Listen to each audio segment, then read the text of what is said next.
Hoy nos en el barrio de Brasil, nos está aquí con dos propósitos. Uno está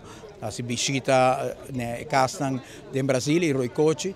para dar o serviço que nós damos tudo webs, tanto com o Selimar, com o City Inspector, DOE e Polícia de Bairro também, caminha com nossa atender cultura e necessidade que a comunidade tem, dirigir a limpeza, mas também aspecto social. Pero no mesmo momento, ora que nós temos bairro, sempre nós fazemos visita para dar atenção também no instituto que carga bairro. Temos nossa visita na igreja, temos instituto na maneira escola, na Dakota, nós estamos na escola, e agora nós vem centro bairro Brasil, justamente em vista de weekend grande de cultura no Brasil, pero também para plantar mata de Brasil,